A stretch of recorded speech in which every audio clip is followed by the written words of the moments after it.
Привет, любители профессионалы, сегодня покажу новый проект. Делаю, как обычно, все кроме установки в одно лицо. Поэтому самый внимательный из вас увидит, для чего я использую старые пластиковые канистры. И применять на объекте мне пришлось их не одну или две, а немного больше. Так что, ребята, кому интересно, смотрим, не переключаемся. Но перед этим хочу добавить, что сезон, работы много, к тому же потихонечку осваиваю я все-таки токарное дело.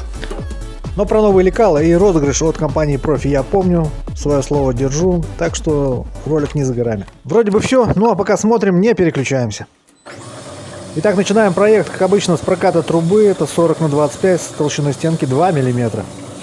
Длина трубы у нас всего 3 метра, поэтому станок не надо выкатывать на улицу, все влазит впритык. Итак, всего нам надо подготовить 5 комплектов по 2 трубы. Кого интересует, как прогоняет толстостенную трубу станок Профи 5, смотрите сами. Практически близко к идеалу, все довольно ровно. Я поставил бы 9 с плюсом. Итак, после этого делим наши трубы на верхний и нижний пояс и отрезаем все необходимое, вернее лишнее.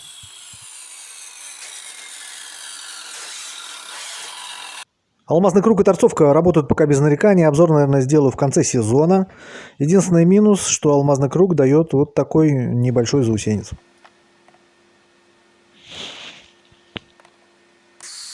Дальше выкладываем на столе нашу первую ферму. К простому столу, естественно, прихватываем все это дело прихватками, ну а к сварочно-сборочному только струбцинами. С помощью специальных размеченных лекал выкладываем небольшой рисунок. Довольно простой. Заказчик, как обычно, хотел что-нибудь попроще и подешевле, поэтому эти завитки можно считать моим комплиментом, вернее, комплиментом моей мастерской ему. Еще раз убеждаюсь, что вот эти размеченные завитки очень сильно облегчают работу, а при должной сноровке можно так рассчитывать узоры, что у вас получится практически безотходное использование материала. Особенно на таких треугольных фермах, когда каждый последующий завиток все меньше и меньше.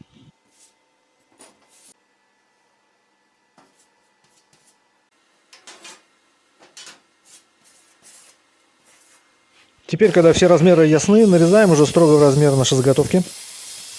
Каждый размер нам необходим по 2 штуки, потому что первая и последняя фермы будут с декоративным прокатом.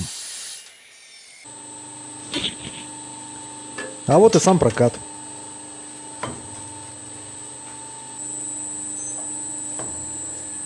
Далее, как обычно, все по накатанной. Ставим предварительно небольшую скорость и прокатываем лапку.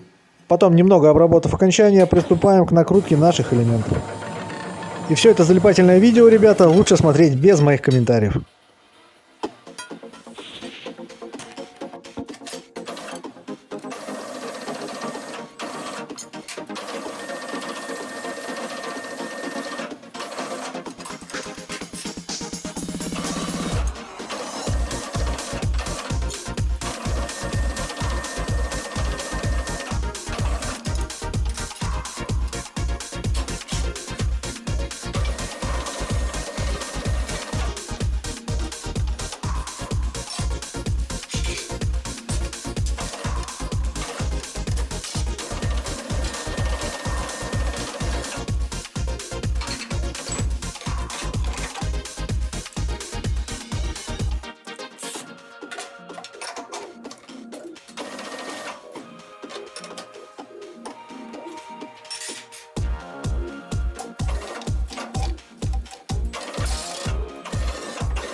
Ну а пока вы смотрели эти чудные моменты, у меня прямо радостное известие. Я наконец-то посетил секонд-хенд, потому что износился уже в край.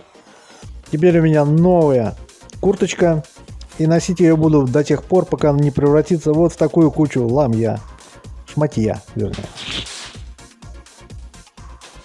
Для идеальной, просто мега идеальной подгонки 2 элементов по старинке используем обыкновенную вилку. Даже с профильной трубой. И вот только теперь, когда все подогнано, разложено и на своих местах, приступаем к сварочным работам.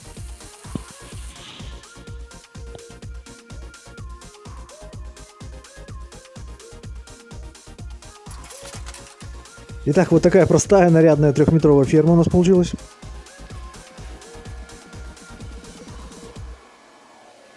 Можно было, конечно, добавить каких-то декоративных завитков, шаров, но, ребята, заказчик просил попроще, пожалуйте, вот вам попроще.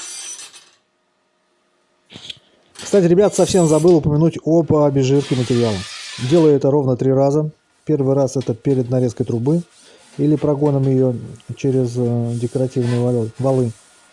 Второй раз, вот как сейчас, непосредственно перед сборкой. И третий раз уже перед покраской.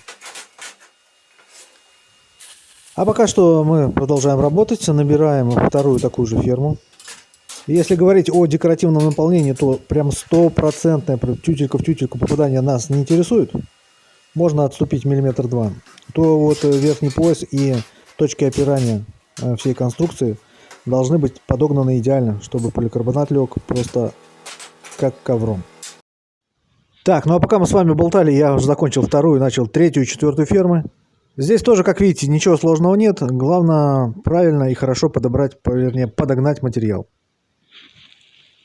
Собираем, естественно, сначала на прихватке, потом потихоньку обвариваем одну сторону. Если все делали не торопясь и качественно, то сама ферма получается у нас вполне себе ровная. Тем более, ребята, эти сраные 3 метра, их обычно вообще никуда не уводят.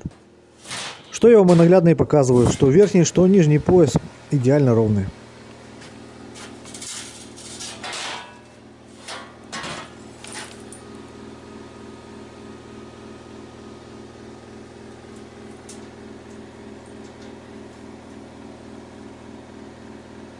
Следующим этапом обязательно грунтуем наши фермы.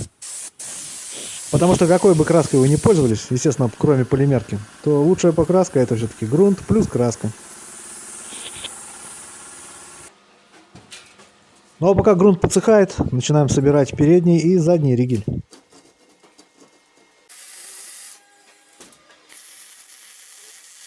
И, конечно, не забываем делать небольшие перерывы, чтобы работа, так сказать, была в радость. Для переднего ригеля я все-таки решил тоже использовать небольшое количество декоративных элементов. Поэтому быстро загибаем небольшое количество абсолютно одинаковых завитков. И вот в этот рисунок, ребята, уже для небольшого разнообразия добавим все-таки пару-тройку шаров.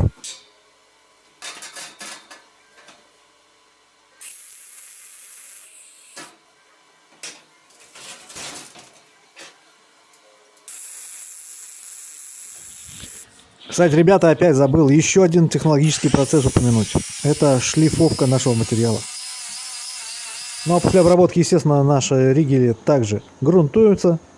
И перескочив или перемотав сам процесс покраски, что ферм, что ригелей, сразу показываю готовый результат. Конструкция у меня получилась 4,20 на 2,90. В гараже собирать ее было не камильфо, поэтому собрал на 2 направляющих, выставленных в уровень. Далее подкрасили места сварки, отправляем конструкцию на газон, а завтра на установку. Итак, снимать сам процесс доставки не стал, так как опять прошелся по краю правил дорожного движения из-за ширины конструкции. Но доехал без ДПС, поэтому пока что все нормально. Так, как видим, 2 опорных столба и ригель уже накинули, и сейчас начинается самое интересное. А именно генеральная репетиция перед основной установкой. Так вот, даже на этом промежутке уже пришлось включать смекалку, потому что, как обычно, все самое нужное забыл в мастерской. Здесь нам, кстати, очень и пригодились хозяйские пустые старые пластиковые канистры. Сначала использовали 2, но этого нам показалось мало, поэтому принесли еще 2. И уже опирая всю конструкцию на 4 канистры, сумели расположить всю конструкцию таким образом, чтобы потом просто поднять ее за один решающий рывок. Так вот, после этого решающего рывка, все, что нам необходимо, это просто разметить места будущих сварочных швов, для того, чтобы их зачистить перед сваркой, но делать это будем на земле. Дальше конструкцию с легкостью демонтируем и уже на земле спокойно и легко прикручиваем поликарбонат. Я всегда использую для этого специальные шайбы в цвет поликарбоната. Они, естественно, должны быть укомплектованы уплотнителем, а также заглушкой.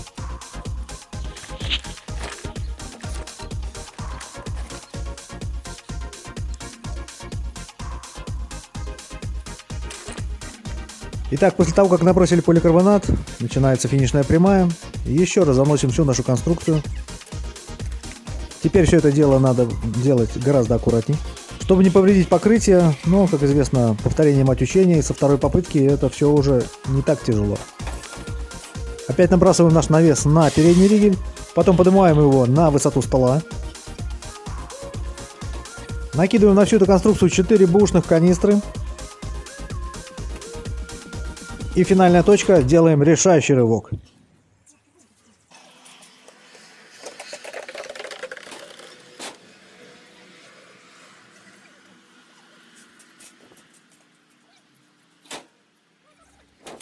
Все, ребята, как видим, небольшой навес 4 на 3 метра установили вдвоем за пару часов, используя при этом 4 руки и 4 бэушных канистры. А вообще вся эта эпопея с канистрами случилась лишь потому, что я забыл в мастерской вот такие опорные стойки. Но, как известно, в стройке без выходных положений не бывает, поэтому сегодня у нас все получилось. Дальше мы еще немного заработали, потратив довольно продолжительное время на покраску ограждения крыльца. А так как заранее это дело мы с заказчиком не оговаривали, но по счастливой случайности в машине у меня оказалось с десяток завитков, я решил немного разукрасить и приукрасить его унылые перила. В общем, ребята, окончательный результат выглядит вот так. Кому понравилось, обязательно ставим лайки, дизлайки. Не забываем подписываться и комментировать. Всегда включайте смекалку, ищите выход из положения, и все у вас получится. Ну а дальше, как обычно, прямые руки вам в помощь. Всем удачи, здоровья, мирного неба над головой. Прорвемся.